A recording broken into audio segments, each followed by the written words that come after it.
வர்த்தக இடைவேளை இனிமையான பாடல் இரண்டையும் தொடர்ந்து மீண்டும் நாங்கள் செவ்வாய்க்கிழமை வணக்கம் நேத்ரா நிகழ்ச்சியினுடைய இரண்டாவது சிறப்பு கலந்துரையாடலினூடாக நாங்கள் இணைந்திருக்கின்றோம். இந்த இரண்டாவது பகுதி உண்மையிலே ஒரு சிறப்பு வாய்ந்த ஒரு பகுதியாகத்தான் அமையவிருக்கின்றது. இந்த இரண்டாவது பகுதியினூடாக என்ன விடயம் சம்பந்தமாக நாங்கள் பேசவிருக்கின்றோம் என்று பார்க்கின்ற பொழுது, வாழ்க்கையில் பயணங்கள் என்றுமே முடிவதில்லை இல்லையா?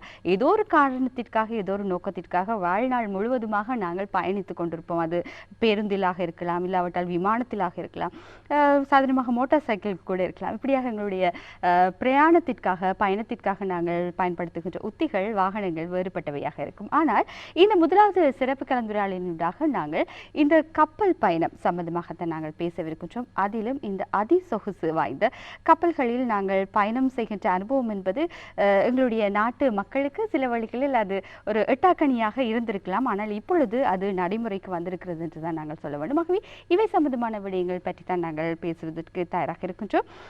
இந்த வழியில் எங்களோடு மிக முக்கியமானதொரு அதிதி இணைந்திருக்கின்றார். உங்களுக்கு தெரியும், கப்பல்கள் என்று சொல்கின்ற பொழுது அதிலும் அதிகமாகவே இந்த கேப்டன்ஸ் என்று சொல்வார்கள் இல்லையா, அவர்களுக்கு தான் அதிக பொறுப்பு இருக்கிறது. சாதாரணமான கப்பல் பயணங்களாக இருக்கின்ற பொழுது 2-3 கேப்டன்மார்கள் இருப்பார்கள். அதையும் தாண்டி பார்க்கின்ற பொழுது இந்த க்ரூஸ் என்று சொல்வார்கள் இல்லையா, இந்த அதி சொகுசு வாய்ந்த இந்த கப்பல் பயணங்களின் பொழுது 10-15க்கும் மேற்பட்ட கேப்டன்கள் அங்கு பணிபுரிவார்கள். காரணம் மிக பொறுப்பு வாய்ந்ததாக இருக்கும். ஆகவே இந்த கப்பல் பயணம் பற்றி தான் பேசவிருக்கின்றோம். இந்த வழியில் எங்களோடு இணைந்திருக்கின்ற இன்க்ரூசஸ் யுஎஸ்ஏனுடைய ரீஜனல் டைரக்டர் திரு விஷ்ணு மது அவர்கள். வணக்கம். வணக்கம். உங்களை சந்திப்பது மகிழ்ச்சியாக இருக்கின்றது. காரணம், ஒரு புதுவிதமான ஒரு அனுபவத்தை எங்களுடைய ரசிகர்களோடு பகிர்ந்து கொள்வதற்கு தயாராக இருக்கிறீர்கள். மிக முக்கியமாக நாங்கள் பேசுவதாக இருந்தால், அதிகமாக நாங்கள் வெளிநாடுகள் என்று பார்க்கின்ற பொழுது, வெளிநாடுகளுக்கான பயணங்கள் என்று பார்க்கின்ற நேரத்தில் இந்த விமானங்களை தான் நாங்கள் அதிகமாக எடுத்த உடனே அதுதான் எங்களுக்கு அதிகமாக வரும் இல்லையா, தோன்றும் விமான பயணங்கள். ஆனால் அதையும் தாண்டி இந்த கப்பல் பயணம், அதி சொகுசு வாய்ந்த கப்பல் பயணம் என்கின்ற ஒரு அனுபவம் இருக்கத்தான் செய்கின்றது. ஆகவே இந்த அதி சொகுசு வாய்ந்த கப்பல் பயணங்களுடைய அனுபவங்கள் எவ்வாறு இருக்கு? பொதுவாகவே நம்ம கப்பல் பயணம்னு சொன்னால் நம்ம ஆதிகாலம் முதல், அதில் கிபி 1500 முதலே அந்த கப்பல் பயணங்கள் ஆரம்பிச்சிட்டது. ஆனால் இப்போ தான் அந்த சொகுசு கப்பல் பயணங்கள் நம்ம ஏசிய மக்களுக்கு, குறிப்பாக இந்தியா, ஸ்ரீலங்கா, அந்த மாதிரி ஏசிய மக்களுக்கு இது புதுமையான ஒரு அனுபவம்.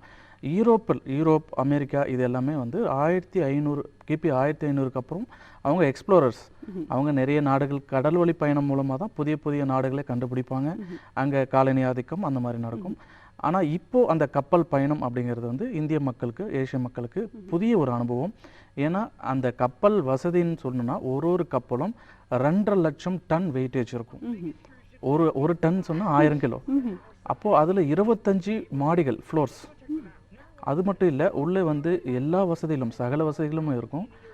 கப்பலுக்குள்ளே வந்து பார்த்தோன்னு சொன்னால் 2000க்கும் மேற்பட்ட ரூம்ஸ். ஒரே சமயத்தில் 6000 பேசஞ்சர்ஸ் ட்ராவல் பண்ணுவாங்க. அதே சமயத்தில் உள்ளே வந்து பார்த்திங்கன்னா நீச்சல் குளங்கள் 8லேருந்து 10 நீச்சல் குளங்கள் இருக்கும். உள்ளே வந்து ஒரே சமயத்தில் 1000லேருந்து 3000 பேர் வரை உட்கார்ந்து பார்க்கக்கூடிய ஒரு மிகப்பெரிய ஆடிட்டோரியம், சினிமா தேட்டர் ஹால் சொல்லலாம். உள்ளே வந்து நீங்கள் நம்ப முடியாத அளவுக்கு ஒரு சின்ன பார்க் இருக்குது. உண்மையான மரங்கள் 50 மரங்கள் வச்சுருக்காங்க. அது ஒரு மிதக்கும் சொர்க்கம்னே சொல்லலாம். ஒரு ஃப்ளோட்டிங் 5 ஸ்டார் ஹோட்டல் அப்படின்னு சொல்லலாம். நீங்கள் காலையில் தூங்கி எந்திரிச்சதுலேருந்து இரவு தூங்க போகிற வரைக்கும் நீங்கள் அன்றாடம் என்னென்ன உங்களுடைய ஆக்டிவிட்டீஸ் செய்வீங்களோ அது அத்தனையும் கப்பலிலே செய்து கொண்டு நீங்கள் ஒரு நாட்டிலிருந்தும் இன்னொரு நாட்டுக்கு பயணம் செய்யலாம். ஒரு துறைமுகத்திலேருந்து இன்னொரு துறைமுகத்துக்கு பயணம் செய்யலாம். அதே மாதிரி பார்த்தீங்கன்னா கப்பலுக்குள்ளே உங்களுக்கு எந்த ஒரு அசைவும் தெரியாது. இப்போ நீங்கள் விமானத்தில் பயணம் செய்யும்போது கூட உங்களுக்கு சில நேரங்களில் அந்த அசைவுகள் அந்த அசைவுகள் இருக்கும். இது நீங்கள் வந்து ஒரு 10 மணி நேரம் 15 மணி நேரம் நீங்கள் விமான பயணம் செய்யும் பொழுது அந்த விமான பயணம் செய்ய முடிச்சது பிறகு உங்களுக்கு அசதி வரும். ஆனால் கப்பல் பொறுத்தவரை நீங்கள் வந்து 100 நாள் இல்லை 150 நாட்கள் தொடர்ந்து கப்பலில் ஒரு பல நாடுகளை சுற்றி வரக்கூடிய கப்பல்கள் கூட இருக்குது. ஆனால் குறைஞ்சபட்சம் ஒரு 3 நாட்கள், ஒரு 5 நாட்கள், 7 நாட்கள், 15 நாட்கள் இந்த மாதிரி கப்பல் போகும். ஆனால் அந்த கப்பலில் எத்தனை நாள் பயணம் செஞ்சாலும் நீங்கள் ஒரு ஹோட்டலில் ஒரு தங்கியிருந்து என்னென்ன வசதியாக இருக்குமோ அந்த வசதிகளோடையே நீங்கள் ட்ராவல் பண்ணலாம். ஆகவே நட்சத்திர ஹோட்டல்களில் தங்கி இருக்கிற மாதிரியான ஒரு அனுபவத்தை நாங்கள் அந்த அதிசொகுசு வாய்ந்த அதை விட அதிகப்படியான அந்த என்டர்டைன்மெண்ட்ஸ் உங்களுக்கு உள்ள களியாட்டங்கள். எஸ், உள்ள வந்து அந்த வாட்டர் ஸ்லைட்ஸ் எல்லாம் இருக்குது. நீங்கள் வந்து தீம் பார்க்ஸில் தான் அதில் பார்க்க முடியும். அது இருக்குது. அதே மாதிரி உள்ளே வந்து 15க்கும் மேற்பட்ட ரெஸ்டாரண்ட்ஸ் இருக்குது. நம்ம இதில் என்ன ஒரு அதி வசதின்னு கேட்டால், எவ்வளோ நாட்கள் நம்ம கப்பலில் பயணம் செய்கிறோமோ அத்தனை நாட்களும் 3 வேளை உணவும் உள்ளே கிடைக்கும். அதுவும் உலகத்தரத்திலான செஃப், அவங்க அனுபவம் வாய்ந்த செஃப் தான் நம்மளுக்கு அந்த உணவுகளை தயாரித்து கொடுக்குறாங்க. அந்த உணவுகள் 150 வெரைட்டிஸ். ஏன்னா கப்பலில் வந்து ஒரு நாட்டை சேர்ந்தவங்க மட்டும் பயணம் செய்ய மாட்டாங்க. பலதரப்பட்ட நாடுகள், பலதரப்பட்ட மக்கள் பயணம் செய்வாங்க. பட் அந்த எல்லா நாட்டு மக்களுக்குமே அந்தந்த நாட்டு உணவு தேவைதானே. அப்போது அந்த நாட்டு எல்லா நாட்டு உணவுகளும் அங்கே வச்சுருப்பாங்க. அது கான்டினென்டல் ஃபுட்டுன்னு சொல்லுவாங்க. அது நம்ம சுவைச்சு பார்க்கலாம். அது மட்டும் கிடையாது, உள்ளே வந்து தினம் ஏதோ ஒரு ஈவெண்ட்ஸ் பண்ணுவாங்க. உங்களுக்கு மியூசிக் ப்ரோக்ராம் ஆகட்டும், மேஜிக் ப்ரோக்ராம் ஆகட்டும், டான்ஸ் ப்ரோக்ராம் ஆகட்டும், இது எல்லாமே தொடர்ந்து நடந்துக்கிட்டே இருக்கும். அது எல்லாமே நம்ம வந்து அனுபவிக்கலாம். பார்த்தா களியாட்டங்களுக்கு குறைவே இருக்காது. உங்களுக்கு நேரம் போகிறதே தெரியாது. அது உங்களுக்கு வந்து தொடர்ந்து அதுக்குன்னு தனியாக என்டர்டைன்மெண்ட் டீம்னு ஒரு டிபார்ட்மெண்ட் இருக்குது. 15க்கும் மேற்பட்ட டிபார்ட்மெண்ட்ஸ் வந்து உள்ளே இருக்குது. அதில் இன்ஜினியரிங் டிபார்ட்மெண்ட்டாக இருக்கலாம், என்டர்டைன்மெண்ட் டிபார்ட்மெண்ட்டாக இருக்கலாம், அப்புறம் வந்து நம்மளுடைய உள்ள டெக்னிக்கல் டீம் இருக்கலாம், மருத்துவ ரீதியான உள்ள மருத்துவமனை இருக்குது. அதி தீவிரமான ஏதாவது ஒரு பிரச்சனைகள் சொன்னாலும் மருத்துவமனை இருக்குது. கப்பலில் வந்து சைடில் நீங்கள் பார்த்தீங்கன்னா ஒரு லைஃப் போட்னு வச்சுருப்பாங்க. அந்த ஒரு லைஃப் போட்டில் மட்டும் 300 பேர் வரைக்கும் பயணம் செய்யலாம். நீங்கள் உங்களுக்கு தெரியும் 1919 நினைக்கிறேன், அந்த டைட்டானிக் இன்சிடெண்ட் பிறகு இது வரைக்கும் ஒரு கப்பலிலும் தண்ணியில் மூழ்கினதில்லை. இந்த 100 வருஷத்தில் அந்த மாதிரி ஒரு பெரிய விபத்துகள் நடக்கலை. ஏன்னா அன்னைக்கு இருந்த தொழில்நுட்பம் அந்த மாதிரி. இன்னைக்கு இருக்க தொழில்நுட்பத்தில் நம்ம கடல் எந்த அளவுக்கு கடலில் அந்த காற்றினோட வேகம் இருக்குது, அது எல்லாமே நம்மளுடைய நம்ம இருக்க ரூம்லேயே நம்ம கண்ட்ரோல் பண்ண முடியும். வெதர் ரிப்போர்ட்னு சொல்லுவாங்க. அதே மாதிரி கடல் எந்த அளவுக்கு கொந்தளிப்பில் இருக்குது, எங்கெங்கெல்லாம் மழை பெய்யுது, எங்கே புயல் அடிக்குது, அந்த அலையுடைய ஹைட், அந்த அலை எந்த அளவுக்கு வந்து உயரத்தில் வருது, இது எல்லாமே நம்மளை சுற்றி 500 கிலோமீட்டருக்கு நம்ம இருந்த இடத்துல இருந்து ரேடார் மூலிமா வாட்ச் பண்ண முடியும். அவ்வளோ வசதிகள் இன்னைக்கு கப்பலில் இருக்குது. அதனால தான் இந்த ஐரோப்பாவாகட்டும், அமெரிக்கன்ஸ் ஆகட்டும், அந்த கப்பல் பயணத்தை வந்து அவங்க வாழ்நாளில் ஒரு முறையாவது நான் போய் ஆகணும் அப்படின்ற ஒரு என்ஜாய்மெண்ட் வந்து அவங்க செய்கிறாங்க. நிச்சயமாக. இப்போ சாதாரணமாக நாங்கள் ஒரு ஃப்ளைட்டில் போகிறதா, ஒரு நாட்டுக்கு போகிறதாக இருந்தால் அதிக நீண்ட தூர பயணமாக இருக்கிற நேரத்தில் நாங்கள் ஒரு டிரான்சிட் இருந்து இன்னும் ஒரு விமானத்துக்கு நாங்கள் மாறி அதற்காக அதிக நேரத்தை செலவிட்டு இந்த மாதிரியாக இருக்கும்.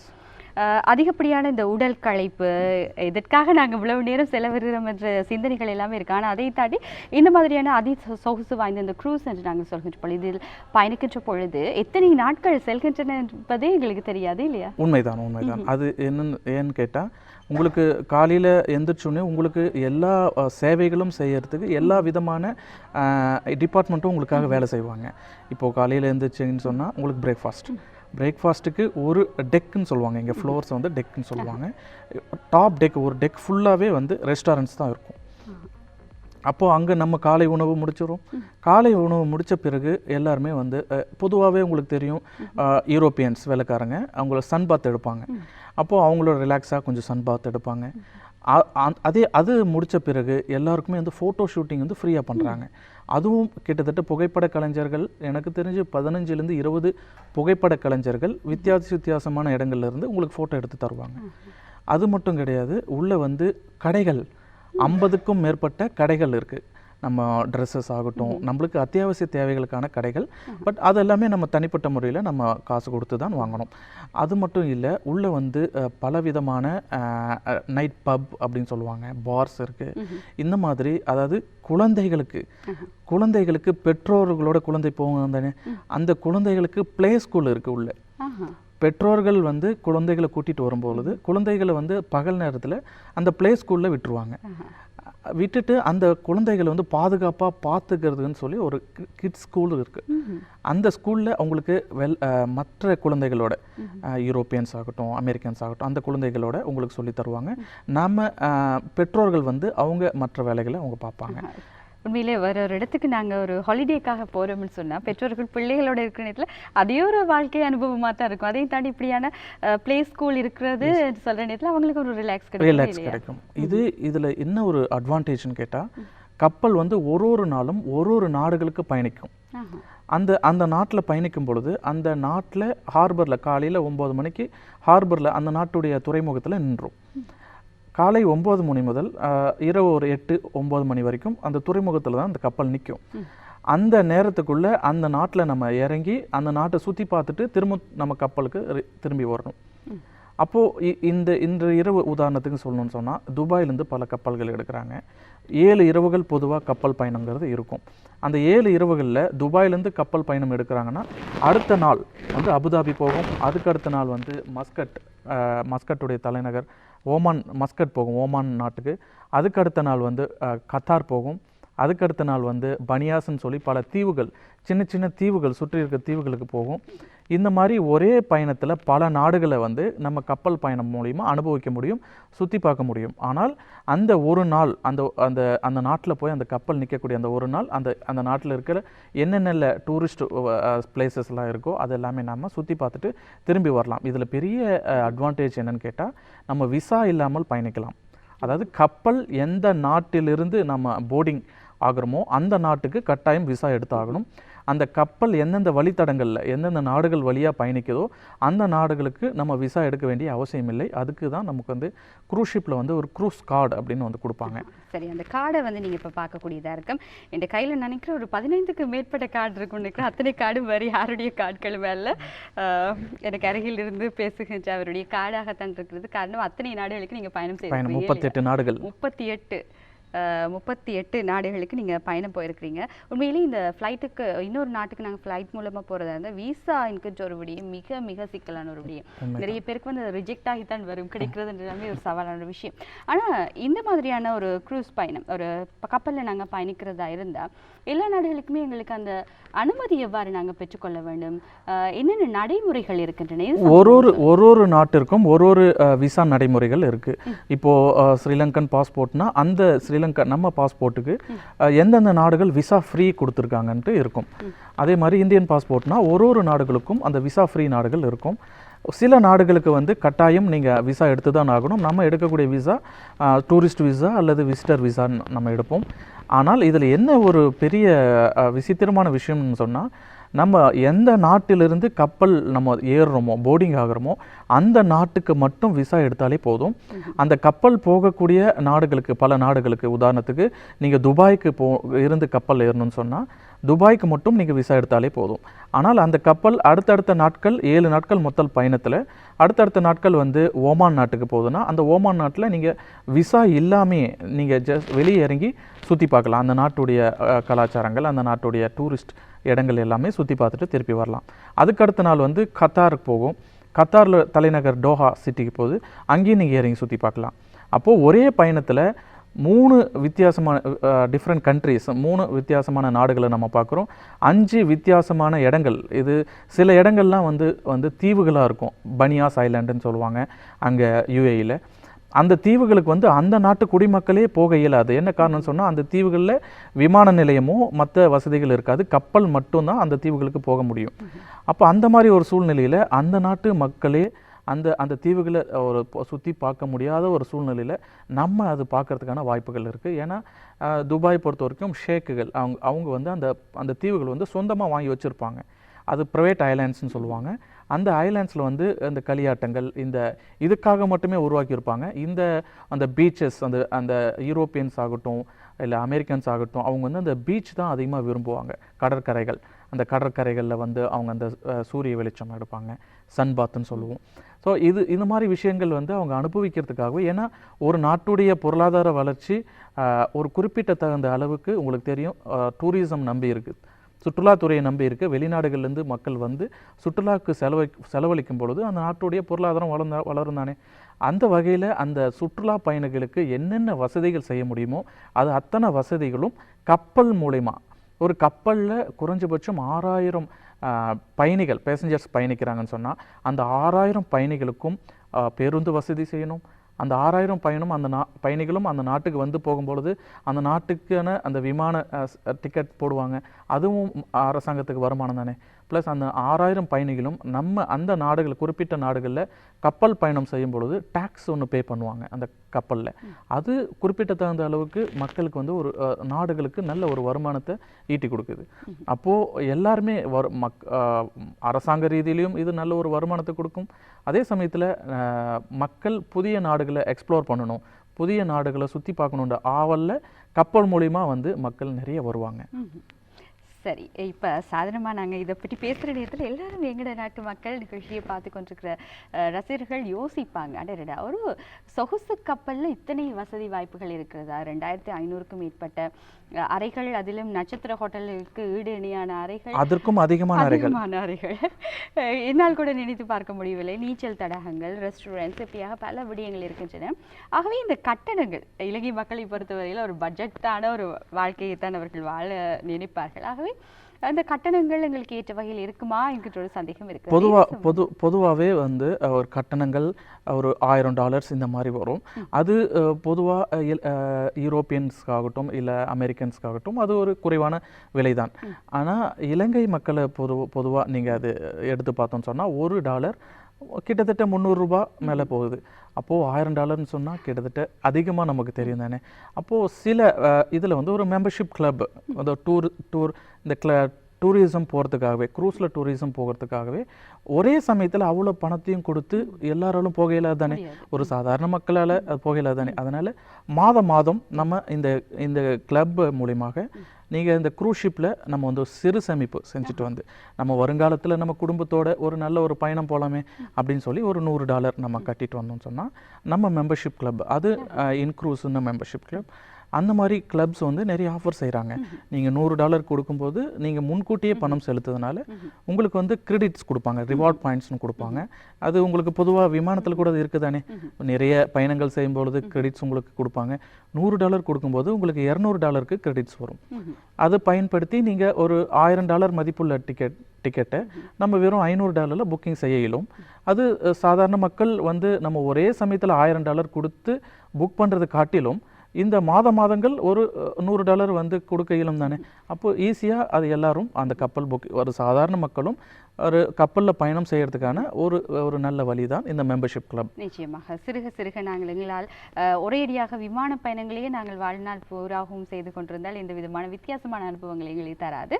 ஆகவே இந்த மாதிரியான மாற்று வழிகளை நாங்கள் பயன்படுத்துகின்ற பொழுது எங்களுடைய பயணங்கள் ஒரு வித்தியாசமான ஒரு இனிமையான அனுபவங்களை எங்களுக்கு தரக்கூடியதாக இருக்கும். சரி, இப்போ நீங்கள் சொல்லுங்கள், இந்த சாதாரணமாக ஒரு நாட்டுக்கு இந்த கப்பல் மூலமாக, க்ரூஸ் மூலமாக நாங்கள் செல்கின்றோம் என்றால் குறுகியதொரு பயணமாக இருக்காது, நீண்ட நாட்கள் பயணமாகத்தான் இருக்கும். குறுகிய நாட்களுக்குள் செல்லக்கூடிய நாடுகள் என்று பார்க்கின்ற பொழுது என்னென்ன நாடுகளுக்கு செல்லலாம்? பொதுவாகவே இலங்கையிலிருந்து ஸ்ரீலங்காவிலிருந்து மற்ற நாடுகளுக்கு நம்ம கடல் வழி பயணமாக போக இயலாது. போகலாம், ஆனால் நமக்கு கடல் பரப்பளவு ரொம்ப பெரியது. இலங்கையிலிருந்து நீங்கள் வந்து சிங்கப்பூருக்கு போகணும்னு சொன்னால் கிட்டத்தட்ட 5000 கிலோமீட்டர்ஸ் கடல் வழி பயணத்தில். நீங்கள் வந்து கப்பல் வந்து அதி தீவிரமான வேகத்தில் போகாது தானே. அவ்வளோ பெரிய ஜைஜாண்டிக் பெரிய கப்பல், 2 லட்சம் டன். இது வந்து ஒரு 30 முதல் 40 கிலோமீட்டர் வேகத்தில் தான், நாட்டிக்கல் மைல்னு சொல்லுவாங்க, அந்த வேகத்தில் தான் போகும். அப்போது நம்ம வந்து பொதுவாகவே இலங்கையிலிருந்து மற்ற நாடுகளுக்கு கப்பலில் போக இயலாது. ஆனால் மற்ற நாடுகளிலிருந்து அது பக்கத்தில் உள்ள நாடுகளுக்கு போகலாம். பொதுவாக நமக்கு இலங்கையிலிருந்து இந்திய பெருங்கடல் ரொம்ப பரப்பளவு ரொம்ப பெரியது. இதே நீங்கள் வந்து சிங்கப்பூர்லேருந்து பக்கத்தில் மலேசியா, சிங்கப்பூர்லேருந்து நம்ம போகணும்னு சொன்னால் பக்கத்து நாடுகள் ஒரு 500 கிலோமீட்டர் 400 கிலோமீட்டருக்குள்ளேயே இருக்கும். அந்த மாதிரி நாடுகளுக்கு நம்ம கப்பல் எடுத்து போனோம்னா, இலங்கையிலிருந்து ஸ்ரீலங்கா நம்ம வந்து சிங்கப்பூருக்கு ஃப்ளைட்டில் போகிறோம், அங்கேருந்து கப்பல் எடுத்துகிட்டு அங்கே பக்கத்தில் உள்ள நாடுகள் மலேசியா, தாய்லாந்து, இந்த மாதிரி நம்ம போகலாம். அதே போல் நாங்கள் சாதாரணமாக பார்க்குறோம், இப்போ விமானங்களில் செல்கிற நேரத்தில் அதி தீவிரமான ஒரு சிகிச்சை தேவைப்படுகின்ற நிலையிலையோ இல்லாவிட்டால் ஏதேனும் ஒரு தேவை ஏற்படுகின்ற நேரத்தில் அருகில் உள்ள நாடுகளில் இருக்கக்கூடிய ஒரு ஏர்போர்ட், விமான நிலையத்தில் உடனடியாக தரையிறக்கப்படும். அதையும் தாண்டி இப்போ அதிசொகுசு வாய்ந்த கப்பல்களில் நாங்கள் ஒரு பயணம் மேற்கொள்கின்ற பொழுது ஏதாவது தீவிர சிகிச்சை இல்லாவிட்டால் வருகின்ற பொழுது அந்த நிலை எங்கள் ஒரு தேவை ஏற்படுகின்ற பொழுது அத்தனை வசதிகளும் கப்பலுக்கு உள்ளே இருக்குதானே. உங்களுக்கு உள்ள வந்து ஹை ப்ரொஃபஷனல் டாக்டர்ஸ், அவங்க கிட்டத்தட்ட 5 to 10 வருஷம் எக்ஸ்பீரியன்ஸ் இருந்தால் மட்டும்தான் அந்த கப்பலில் அவங்களுக்கு வேலைக்கு எடுப்பாங்க. உள்ள ஒரு ரொம்ப தீவிரமான சிகிச்சை என்றாலும் கூட உள்ள பெரிய ஹாஸ்பிட்டல் இருக்கு. உள்ள வந்து 1500 வைத்தியசாலை இருக்கிறது. அது மட்டும் இல்லை, 1500 க்ரூ மெம்பர்ஸ். இப்போது பொதுவாக நம்ம ஒரு டூர் போகணும்னு சொன்னால் 7 நாள் போவோம். 7 நாள் முடிஞ்ச பிறகு நம்ம கப்பல்லேருந்து இறங்கி வந்துடுவோம்.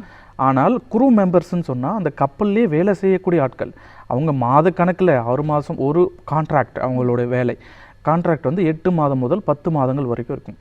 அந்த 10 மாதங்கள் 1500 க்ரூ மெம்பர்ஸ், அந்த உள்ள வேலை செய்யக்கூடிய ஆட்கள், அவங்க அந்த கப்பலுக்குள்ளேயே தான் இருப்பாங்க. 8 மாதமும் கப்பலுக்குள்ளே தான் இருப்பாங்க. அவங்க வேலை நடந்துட்டு தான் இருக்கும். அப்போது அவங்களுக்கு அந்த மருத்துவ சிகிச்சை எல்லாம் அவங்களுக்கும் தேவை தானே, அவங்களுக்கும் தேவை. அப்போது அத்தனை மருத்துவ வசதிகளும் கப்பலுக்குள்ளேயே இருக்குது. பாடசாலைகள் இருக்குது, மருத்துவமனைகள் இருக்குது. இந்த மாதிரி வந்து அடிப்படை தேவையிலிருந்து ஆடம்பர தேவைகள் வரைக்கும் அத்தனை வசதிகளையுமே உள்ள இருக்குது. நிச்சயமாக எண்ணி பார்க்க முடியாத ஒரு அதிசொகுசு வாய்ந்த ஒரு கப்பல் பயணமாக நிச்சயமாக இப்படியான ஒரு க்ரூஸ் மூலமாக நாங்கள் செல்கின்ற பொழுது எங்களுக்கு கிடைக்கும். நீச்சல் தடாகமாக இருக்கட்டும், ரெஸ்டாரண்ட்ஸாக இருக்கட்டும், பிள்ளைகளுக்கான இந்த பிளே ஸ்கூல், இது தவிர ஹாஸ்பிட்டல் என்று சொல்கின்ற பொழுது அது இந்த அளவுக்கு ஒரு விசாலமானதாக இருக்கும் என்பதை எங்களால் ஊகித்து பார்க்கக்கூடியதாக இருக்கும். ஆகவே தொடர்ச்சியாக நிகழ்ச்சியை பார்த்து கொண்டிருக்கிறவர்கள் கூட விமானம் வழியினால் அந்த பயணங்கள் மேற்கொள்கின்ற அதே சந்தர்ப்பத்தில் இப்படியான வித்தியாசமான அனுபவங்களை கூட முயற்சி செய்து பார்க்கலாம்.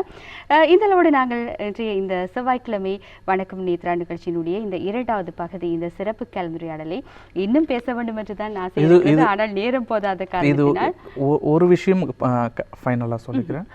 நீங்கள் ஒரு கப்பலில் போர்டிங் ஆன பிறகு உங்கள் அறையை தேடி கண்டுபிடிக்கவே குறைஞ்சபட்சம் 2 to 3 மணி நேரங்கள் ஆகும். ஏன்னா உங்கள் லிஃப்ட்டு கப்பலில் வந்து 14க்கும் மேற்பட்ட அந்த லிஃப்ட் மின் தூக்கிகள் இருக்குது. அது மட்டும் இல்லை, அந்த கப்பலுடைய அந்த முழு கப்பல்களையும் நீங்கள் சுற்றி பார்க்க முடிக்கவே குறைஞ்சபட்சம் 2 to 3 நாட்கள் ஆகும். அவ்வளோ ஒரு மனித படைப்பில் இது ஒரு ஆச்சரியம் தான். ஆச்சரியம், நிச்சயமாக மனிதர்களுடைய படைப்பில் இது ஒரு ஆச்சரியமானதாக தந்திருக்கும் இந்த அதிசொகுசு வாய்ந்த இந்த கப்பல் பயணம் என்று சொல்கின்ற பொழுது நிறைய விடயங்களை, அனுபவங்களை நாங்கள் உங்களோடு பகிர்ந்து கொண்டிருந்தோம். இந்த வேளையில் எங்களோடு இணைந்து கொண்ட திரு விஷ்ணு மது அவர்களுக்கு நன்றிகளை நாங்கள் தெரிவித்துக் கொள்கிறோம். மிக்க நன்றி எங்களோடு இணைந்து கொண்டமைக்காக உங்களுடைய நேரத்தை ஒதுக்கி. சிறசிறுகளை இதனோடு நாங்கள் இன்றைய செவ்வாய்க்கிழமை வணக்கம் நேத்ரா நிகழ்ச்சியினுடைய 2வது பகுதியும் நாங்கள் நிறைவுக்குள் கொண்டு வருகின்றோம். இன்றைய தினம் இடம்பெற்ற நிகழ்ச்சி நிச்சயமாக உங்களுக்கு பயன் தரக்கூடிய நிகழ்ச்சியாக அமைந்திருக்கும் என்கின்ற நம்பிக்கையில் இன்றைய நிகழ்ச்சியில் எங்களோடு இணைந்து பணியாற்றிய தொழில்நுட்ப உத்தியோகர்கள், கேமரா உத்தியோகர்கள், இன்றைய நிகழ்ச்சியின் தயாரிப்பாளர் கோணேஸ்வரன் அவர்களுக்கும் நன்றிகளை கூறி உங்களிடமிருந்து விடைபெற்று செல்லும் நான் பிரணீதா கோணேஸ்வரன். இன்னும் ஒரு நிகழ்ச்சியில் சந்திக்கும் வரை நன்றி, வணக்கம்.